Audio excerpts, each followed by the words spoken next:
Boa noite a todos, sejam todos bem-vindos ao canal do YouTube do Centro Espírita Augusto Silva. Todas as quartas-feiras, uma palestra, um estudo, uma reflexão. E estamos seguindo a carta de Paulo aos Tessalonicenses. É uma sequência de estudos, né? Lógico que cada palestra é única, mas a gente segue as cartas de Paulo. Então, espero que, né, todos que estejam aqui, às vezes, já estão acompanhando há mais tempo, ou quem está vindo, né, pela primeira vez, saiba que tem, né, as cartas de Paulo antigas, né, na sequência para trás, e vamos continuar, né, estudando. Hoje, o tema central é uma carta de Paulo aos Tessalonicenses, o capítulo 5, 25, capítulo 5, versículo 25, né, e que diz: irmãos, orai por nós. Jesus, na última ceia, orou pelos discípulos. É uma oração muito conhecida, muito iluminada, é o capítulo 17 de João, todo com a oração pelos discípulos. Paulo de Tarso aqui dizendo: irmãos, orai por nós. E aí nós chegamos na codificação espírita. Allan Kardec estuda a lei de adoração, estuda a prece. E uma das questões é se nós devemos, podemos, se é útil, se é benéfico, se é permitido, orar pelos outros, orar pelos criminosos arrependidos, pelos já falecidos, pelas outras pessoas. E nós temos em nosso lar uma obra de Chico Xavier, muito conhecida, muito aclamada, muito estudada, e uma obra belíssima, um livro maravilhoso, em que nós vemos uma intercessão de 15 pessoas que vão ajudar André Luiz.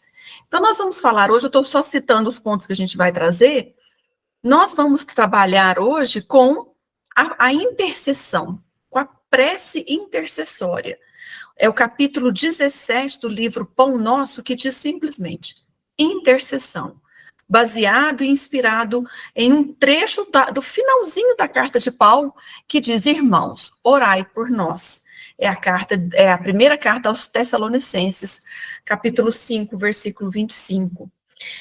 Então, para começar do começo, né, que é Jesus, né, o Novo Testamento, é lógico que aí a gente não vai entrar no Antigo Testamento, né, mas Jesus orou pelas ovelhas desgarradas, e aí ele faz a oração pelos discípulos. Nós vemos lá, como eu falei para vocês, em João, capítulo 17.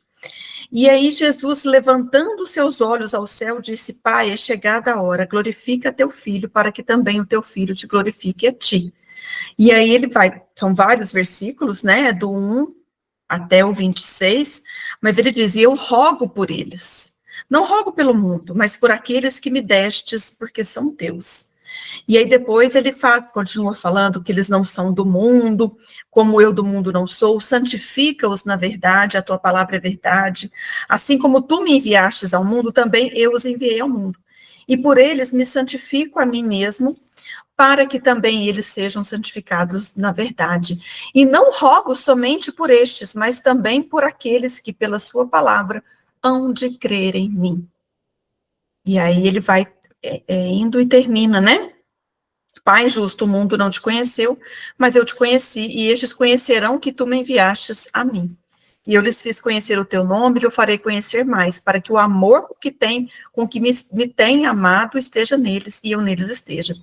Uma oração linda, uma oração de amizade, de cuidado, desse que é alguém modelo da humanidade, Jesus. Jesus, o Espírito por excelência, né? O Espírito governador do planeta Terra, nosso irmão, nosso mestre, nosso amigo, mas, né, filho de Deus assim como nós.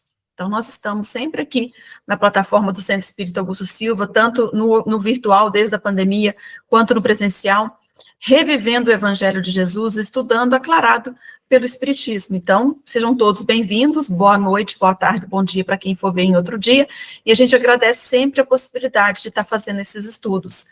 E ficam gravados, né, é bom de compartilhar.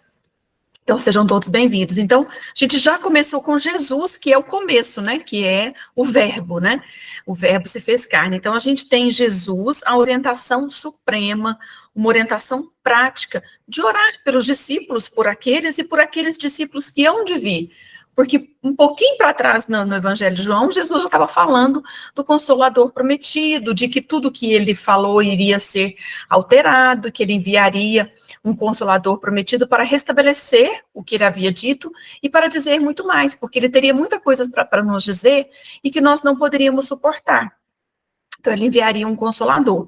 Então, Jesus, nesse momento, ele orienta os discípulos, ora, porque eles teriam, né, o cristianismo primitivo aí, muitas lutas, a tarefa de levar o evangelho, né, a todo o Oriente e o Ocidente, facilitou justamente pelo Império Romano, está no ápice, né, do seu domínio ali no ano 117 depois de Cristo, é o ápice. Atingia a África, né, toda a Europa, todos os Balcãs, e ali, então, a mensagem foi propagada pelos discípulos, mas sempre, né, com muita resistência, com muita dor, com muitos circos romanos onde os cristãos eram levados, né? Mas não ficou aí, porque Paulo de Tarso, né, o apóstolo dos gentios, ele diz da oração. Ele fala, irmãos, orai por nós. Esse sentimento de fraternidade, esse sentimento de entender o poder da prece como algo curativo, como algo salutar, como uma prática mesmo de limpeza, de conexão, na qual a gente pode louvar, pedir e agradecer, porque aí esse Consolador prometido que é o Espiritismo, ele traz mais explicações, de forma mais clara. Jesus tinha que falar por alegoria, por parábolas, até porque era uma tradição oral. Como é que as pessoas iam escrever, digitar na hora? Não tinha como. Então, ele falava impressionando, contando as parábolas, usando as coisas do dia a dia dos judeus, dos gentios, dos samaritanos, trazendo isso para que ficasse registrado, que tudo que ele falou, ele não deixou nenhuma palavra escrita, né? Foi tudo uma tradição oral que depois foi sendo escrita por Mateus, por Marcos, por Lucas, por João. Né? E Lucas foi discípulo de Paulo, Marcos, discípulo de Pedro, nem conheceram a Jesus, né? Mateus e João, sim, conviveram. Então, aí a gente tem o Espiritismo trazendo para a gente, né, a importância da prece e da prece intercessória. Se a gente fosse falar de prece, a gente teria muitos assuntos, né? É muito importante. Kardec coloca no Evangelho segundo o Espiritismo uma coletânea de preces espíritas, prece pelos suicidas, por quem acaba de nascer, por quem acaba de morrer, prece por um favor alcançado, para resistir a uma tentação. Então, a gente vê a prece em toda a obra espírita, as 5 obras básicas, né? O Livro dos Espíritos, o Livro dos Médiuns, Evangelho segundo o Espiritismo, o Céu, o Inferno e a Gênese. No Livro dos Espíritos, que é a base, né? Nós temos a lei de adoração, onde Kardec pergunta, né? Primeiro, só para a gente não deixar de contextualizar, né? Agrada a Deus a prece? Kardec começa assim, e os espíritos dizem, a prece é sempre agradável a Deus, quando ditada pelo coração, porque para Deus a intenção é tudo. Assim, preferível lhe é a prece do íntimo a uma prece lida, a uma prece decorada, por mais linda que seja, né? E aí os espíritos perguntam, qual que é o caráter geral da prece? Qual que é o objetivo, qual que é a caracterização da prece? E é interessante que eles colocam 3 verbos, né, 3 ações que a gente sempre lembra muito, que é louvar, pedir e agradecer. A prece é um ato de adoração, orar a Deus é pensar nele, aproximar-se dele, pôr em comunicação com ele. Então, é louvar, pedir e agradecer, e a prece nos torna melhor. Allan Kardec pergunta isso, a prece torna melhor o homem? Sim, porque aquele que ora com fervor e confiança se faz mais forte contra as tentações do mal, e Deus lhe envia bons espíritos para assisti-lo. É este um socorro que jamais se lhe recusa quando pedido com sinceridade. Então, a gente também faz uma intercessão por nós, né? Você vê, Deus envia espíritos para nos ajudar. E é isso aqui, os espíritos dizem, olha, o essencial não é orar muito, mas orar bem. Tem pessoas que fazem do mérito da prece a longura, né? E fecham os olhos para os próximos defeitos, para os próprios defeitos, não fazem um estudo de si mesmo. Então, aqui a gente poderia alongar no estudo, hoje, dessa noite, 2 de abril de 2025, com a questão da prece, apagar as nossas faltas, da qualidade da prece, da eficácia da prece. Tudo isso tem no Livro dos Espíritos, tem no Evangelho segundo o Espiritismo. Eu sugiro que vocês leiam, né, a prece, a parte da prece no Evangelho segundo o Espiritismo fica nos 2 últimos capítulos, né, quando ele estuda as passagens evangélicas de Jesus sobre a prece, depois ele coloca a coletânea de preces espíritas. E eu sugiro o Livro dos Espíritos, né, que é a lei de adoração, que vai das questões 6, 4, 9, tem sacrifícios também, né, a gente está numa época que os nossos irmãos católicos fazem as promessas, né, então ele pergunta de oferendas, de sacrifícios, vai até a 673, então a gente poderia ter vários caminhos aqui, depois que a gente colocou que a prece nos torna melhor, que a prece é um ato de adoração, que a prece nos torna melhor, que o essencial não é orar muito, mas sim orar com o coração, a gente vai seguir por esse caminho que é a prece intercessória, mas a gente poderia seguir, né, com sacrifícios, estudar sobre adoração, qualidade da prece, eficácia, mas aí nós vamos, então, em 2 questões do Livro dos Espíritos, que é a 664 e a 666, ok? Será, então, a 664, que é justamente aquilo que a gente está trabalhando essa noite. Será útil que oremos pelos mortos e pelos espíritos sofredores? E, nesse caso, como lhe podem as nossas preces proporcionar alívio e abreviar os sofrimentos? Têm elas o poder de abrandar a justiça de Deus? Então, olha quanta pergunta, né, que Kardec faz, é a 664. E muito bem elucidativa, explicativa, como sempre, o Livro dos Espíritos nos diz que a prece não pode, por efeito, mudar os desígnios de Deus. Então, não adianta pedir, né, e aquela pessoa que tem que arrepender, espiar, primeiro a gente arrepende, depois a gente espia, depois a gente repara. É a lei divina, né? Então, a prece não pode ter, por efeito, mudar os desígnios de Deus. Mas a alma por quem se ora experimenta alívio, porque recebe um testemunho do interesse que inspira aquele que por ela pede. E também porque aquele desgraçado, aquele sofredor, ele experimenta um refrigério. Então, é uma sensação material, é uma sensação física, porque o espírito, ele perde o corpo físico, mas o perispírito tem sensações, percepções. A gente tem fome, dependendo da nossa evolução espiritual, a gente vai se sentir vivo, a gente vai ter fome, sede, vai querer ficar na nossa casa, não vai entender como que é se libertar, né? Então, isso aí também é um outro capítulo de outro estudo. Tem no Livro dos Espíritos o ensaio teórico da percepção e sensações e sofrimentos dos espíritos, só procurar lá também. Então, ele sente um refrigério quando encontra almas caridosas que se compadecem de suas dores. Por outro lado, mediante a prece, aquele que ora convida aquele desgraçado, aquele sofredor, ao arrependimento, que é o primeiro passo para a gente conseguir evoluir, sair do nosso desacerto e a gente arrepender. Depois a gente espia e repara. Então, quer dizer, chama ele ao arrependimento e ao desejo de fazer o que é necessário para ser feliz. Nesse sentido é que a gente pode abreviar a pena, se por sua parte ele segunda a prece com boa vontade. Não adianta a gente fazer a melhor prece e aquele espírito estar endurecido, e nem mudar o seu proceder, né? Então, o desejo de melhorar que é despertado pela prece atrai para junto daquele espírito sofredor espíritos melhores.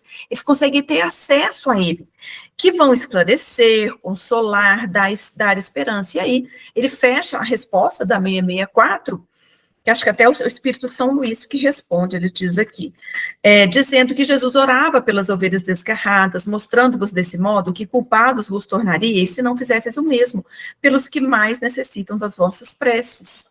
Então, dever nosso é caridade, a gente alivia aquela alma sofredora, a gente alivia aquele que desencarnou, são os mortos, né? A gente consegue abrandar isso porque a gente faz com que ele desperte de forma mais rápida. E nós podemos orar para os espíritos, é a questão 666. Pode-se orar aos bons espíritos como sendo os mensageiros de Deus e os executores de suas vontades. O poder deles, porém, está em relação com a superioridade que tenham alcançado e dimana sempre do Senhor de todas as coisas, sem cuja permissão nada se faz. Eis porque as preces que eles dirigem só são eficazes se bem aceitas por Deus. Então, nós podemos orar para os espíritos, né? Para os espíritos que a gente considera espíritos elevados, fazer os nossos pedidos, porque um dos caracteres da prece é pedir, louvar E pouco a gente esquece, né? Muito a gente esquece, pouco a gente faz. Agradecer. Porque assim como Paulo de Tarso disse, irmãos, orai por nós, ele disse, em tudo dai graças, né? Ele nos convida a estarmos usando a prece como a prece do agradecimento, né?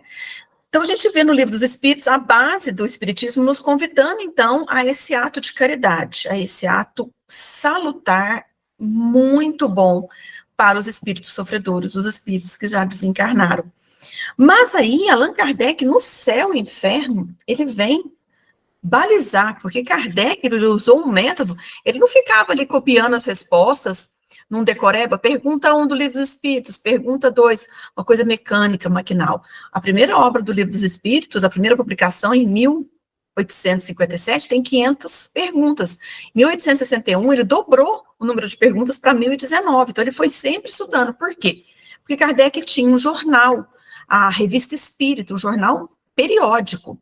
São vários, todo mês tinha.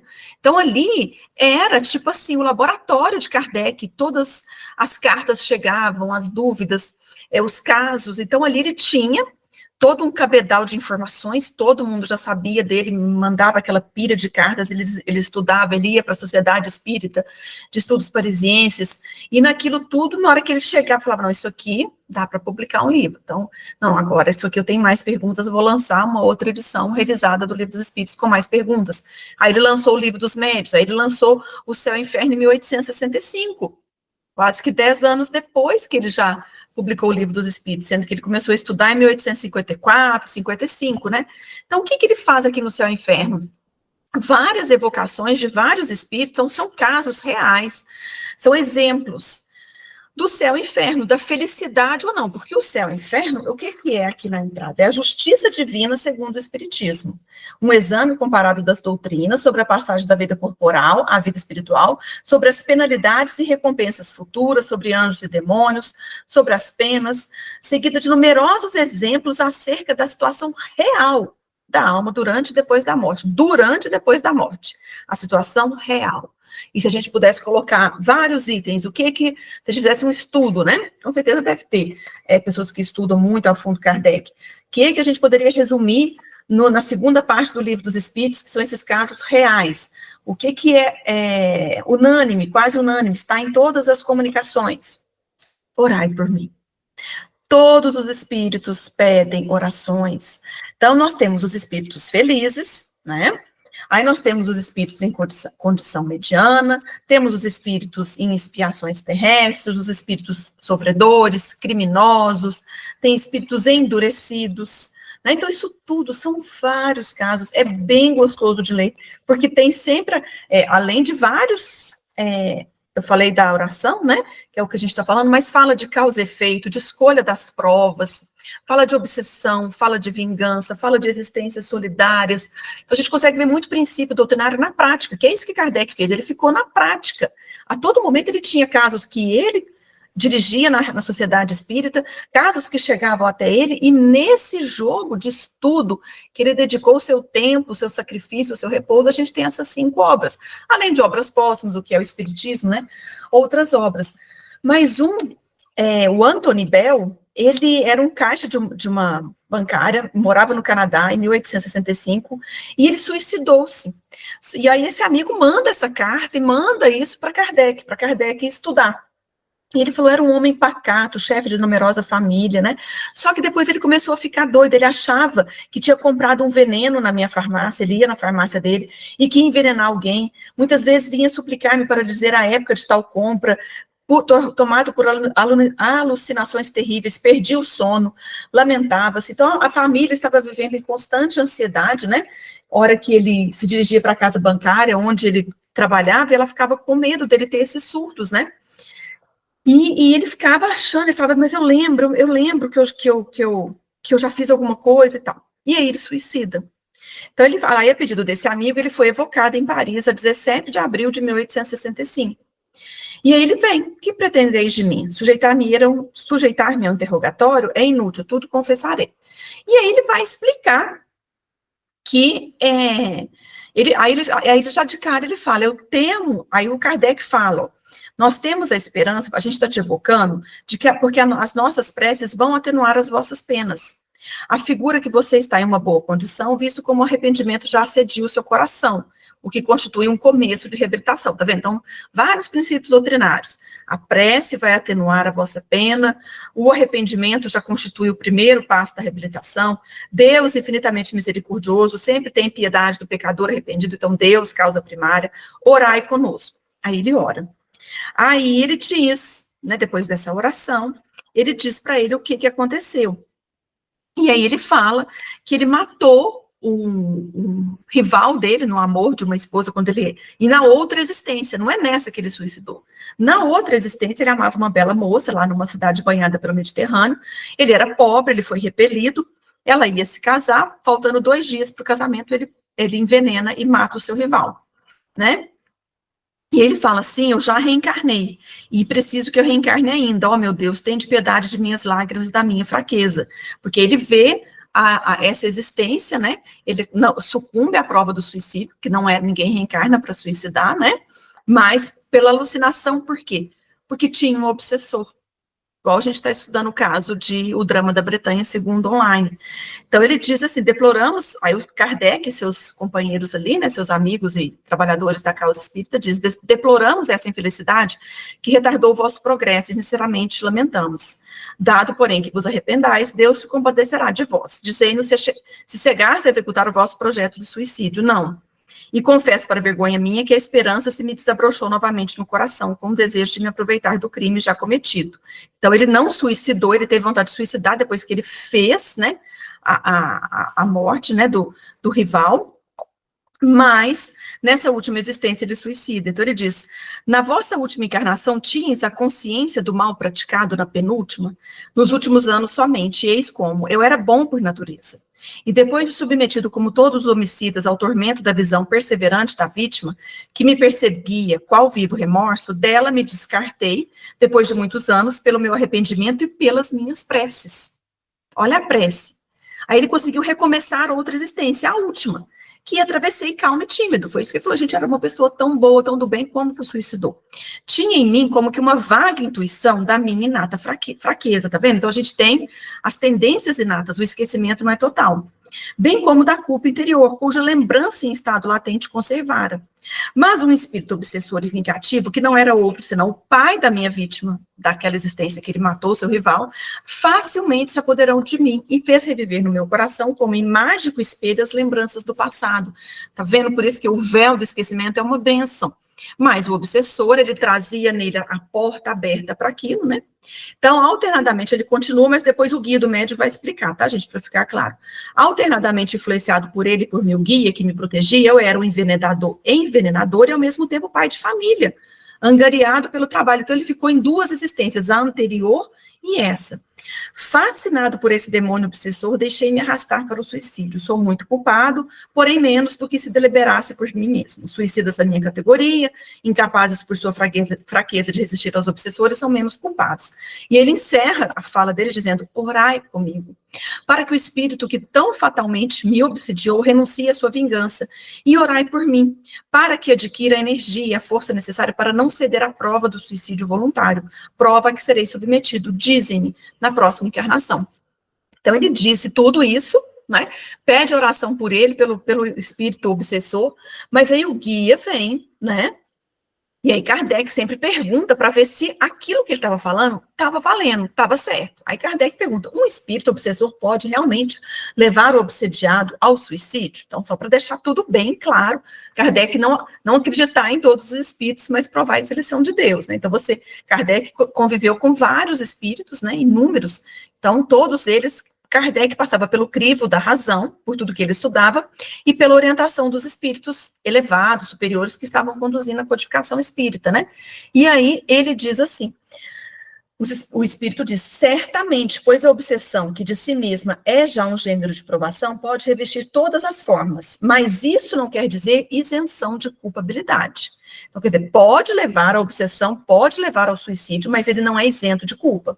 O homem dispõe sempre do seu livre-arbítrio e, consequentemente, está em si o ceder ou resistir às sugestões, porque ele vê que ele alternava o espírito protetor, mas vinha a influência do obsessor. Assim é que, sucumbindo, o faz sempre por assentimento da sua vontade. Quanto ao mais, o espírito tem razão, dizendo que a ação instigada por outrem é menos culposa e repreensível do que quando voluntariamente cometida. Contudo, nem por isso se inocenta de culpa, visto como, afastando-se do caminho reto, mostra que o bem ainda não está vinculado ao seu coração. Então, tipo assim, é um atenuante, a gente tem atenuantes e agravantes, né, na lei divina, mas não significa. E aí ele vai falando, como apesar da prece e do arrependimento ter libertado esse espírito da visão tormentosa da sua vítima, pôde ele ser atingido pela vingança de um obsessor na última encarnação. Então ele disse que o arrependimento é apenas a preliminar indispensável à reabilitação, mas não é o bastante para libertar o culpado de todas as penas. Deus não se contenta com promessas, sendo preciso a prova por atos do retorno ao bom caminho. Eis porque o espírito é submetido a novas provações que o fortaleçam, resultando-lhe um merecimento ainda maior quando dele sai triunfante. Então aí a gente vê que as existências são solidárias, a justiça e a bondade divina se ostentam na faculdade ao homem conferida de progredir gradualmente, sem jamais privá-lo do resgate das faltas. O culpado é punido pela própria falta, sendo essa punição, em vez de uma vingança de Deus, o meio empregado para fazer progredir, para que faça ele progredir. Então, você vê que eu contei esse caso todo, tem muitos ensinamentos, mas o ensinamento que a gente queria chegar, orai comigo, para que o espírito que tão fatalmente me obsediou renuncie à sua vingança, e orai por mim para que adquira a energia e a força necessária para não ceder à prova do suicídio. Então, se a gente folhear todos os casos aqui, todos eles pedem prece. Todos eles, quase todos, né? Só muito arrependido, mas todos eles oram com Kardec, pedem prece, diz que a prece acalma, alivia. Então, contextualiza aquela pergunta do Livro dos Espíritos, a gente entende como Jesus orou pelas ovelhas desgarradas, né? A gente vê como Paulo de Tarso aqui, nós já vamos ler para encerrar, o intercessão, e a gente só não esquecer de citar nosso lar, né? Porque o André Luiz, lá no gabinete de Clarencio, ele estava querendo, né?